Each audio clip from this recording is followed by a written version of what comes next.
Bibigay tayo ng tips, hindi lang sa kalusugan, pati rin sa pagnenegosyo kasi nakita ko ang dami walang pera. Ito mga simple ideas kung maganda ba empleyado ka o makahanap ng magandang negosyo. May advantage kung mag-iisip ka gagawa ng sariling negosyo, pwede ka umasenso, sarili kang boss, di ba? Pag mayaman ka, pwede ka pa tumulong sa iba. Pero may disadvantage din kung mag-quit ka, magnenegosyo ka, pwede ka malugi. Kailangan mo ng kapital. At pag negosyo, kailangan magbibigay ka talaga ng oras. Kailangan may utak eh. Iisipin mo anong klaseng negosyo, baka may empleyado ka pa. Kasi kung malugi, malaki malulugi din sa'yo. Hindi katulad pag empleyado ka, pasok ka lang ng pasok, di ba? Boss mo mag-uutos sa'yo, anong gagawin mo.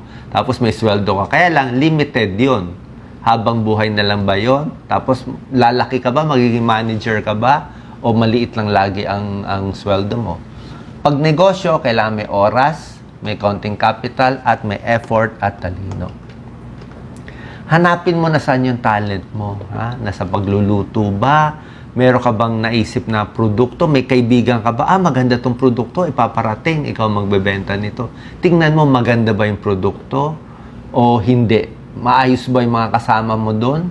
Diba? Minsan maganda may partner, pero minsan yung mga partner nag-aaway eh. Minsan maganda rin sarili. Pero sa nag-uumpisa, pwede muna may partner. Yan. Maraming klaseng ideas.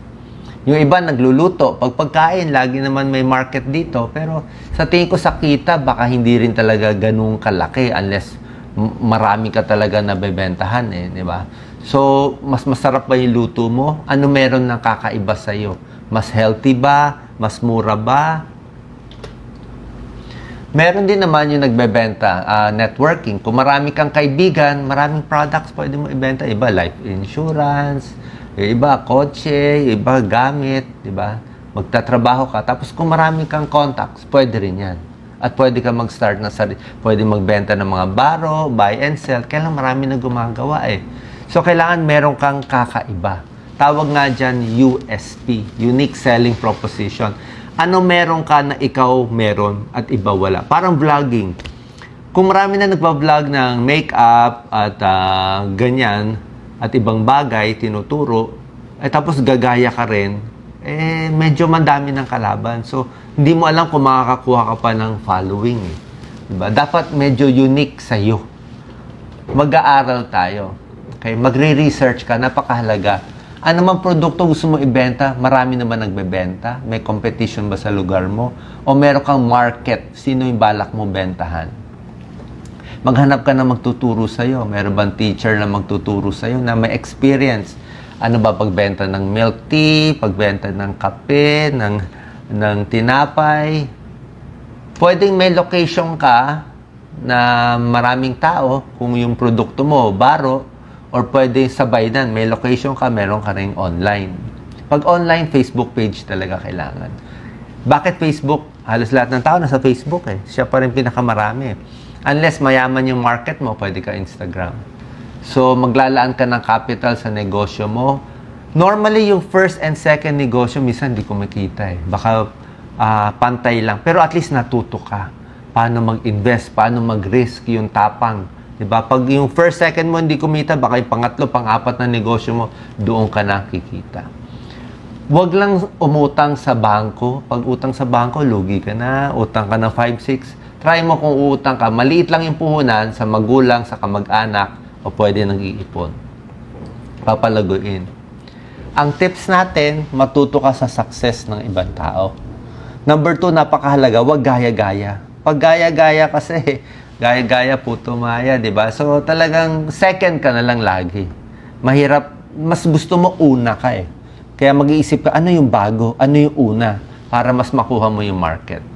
Makinig sa ibang tao kung anong pinapayo nila. Doon sa mga tamang payo. Huwag mo isipin, alam ko na lahat yan, marunong na ako. Kasi kung mayabang, o may konting success lang, alam ko na lahat yan. Hindi ka lalo. Yung mga bilyonaryo nga, nakikinig lagi. Yung mga bilyonaryo, magaling makinig sila. Kung ano bago, uunahan nila eh.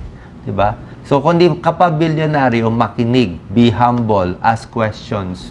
At ito rin, maganda, kung meron kang kaalaman, maganda rin ituro mo para mas mahasa ka. Parang mga health tips, lagi ko tinuturo, kaya nahahasa ako sa lahat ng mga sakit.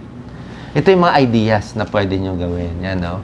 Simple ideas, pagkain, bakery, online, nagdi-design ng mga video, mga apps. Diba? Pwede sa mga wedding, kung photography, marketing, makeup artist. Diba? Pwede nga simpleng hugas ng kotse, linis ng bahay. Diba? Kung meron kakilala, ako na maglilinis, ako mag-aalaga ng bata, ako na aalaga sa mga pets mo, babayaran mo na lang ako. Pero lahat ito, napakahalaga, tiwala. Dapat may tiwala. Pag teenager ka, di mag-tutor ka. Kahit ano yung tutor mo. Diba? Sa internet, meron din mga influencer, pero hindi ito para sa lahat ng tao. Minsan kasi baka masayang din ang oras mo kung hindi naman para sa'yo. Deliver, online, yan. Entertainer, musician. So, hanapin mo kung ano yung talent mo at ano yung gusto mo at ano yung medyo magiging hot. Minsan malalaman mo lang baka meron kang kaibigan sabihin, ito yung bago ngayon uso. Pwede ka sumama. Okay? Tapos, meron ka sariling Facebook page at yung iba kailangan talaga online payment. Kailangan may bangko ka. Kasi kung hindi, kung aasa ka lagi by cash, hindi lalaki yung negosyo mo. Kasi marami na ngayon online. Last slide, trabaho lang. Ilaan ng oras sa trabaho, mag-aral like itong video natin para matuto. Hayaan mo matulog yung iba, puro entertainment lang pinapanood ng iba. Ikaw nag-aaral, ikaw learning, sila saya-saya, party. Ikaw nag-iipon ng pera, sila gastos ng gastos. Kaya pag natutulog, nagpa-party, gumagastos, puro na lang pangarap, lagi na lang mahirap. Pero kung trabaho, nag-iipon, nag-aaral, ay diyan ka kikita ng pera, mabubuhay ka na maayos, meron ka pang retire, mahaba pa buhay. Lastly, kailangan tama ang desisyon. Pag gusto kumita ng pera, ang daming illegal, ang daming scam, ang daming panloloko, di ba? Para mabilis, lokohin yung tao. Kaya lang may karma sa dulo At pag nasira ang pangalan mo, habang buhay na, tataguan ka ng tao, baka makulong ka pa. Masisira pa kaluluwa mo. Kaya sa akin, huwag tayo umasa sa mga short-term na illegal na panloloko. Lalo na sa Facebook, ang daming panloloko doon. Ang daming scam. Doon lang tayo sa tama at malinis kasi yung reputation mo napakahalaga. Diyan, kahit maliit lang ang kita sa una, pangalawang negosyo, pag may tiwala yung tao sa'yo, lalong dadami yun Lalong dadami magtitiwala at sa ibang araw, kikita ka rin ng malaki. So, good luck po. Sana nakatulong tong video para magkaroon kayo ng idea, magkaroon ng tapang para magnegosyo.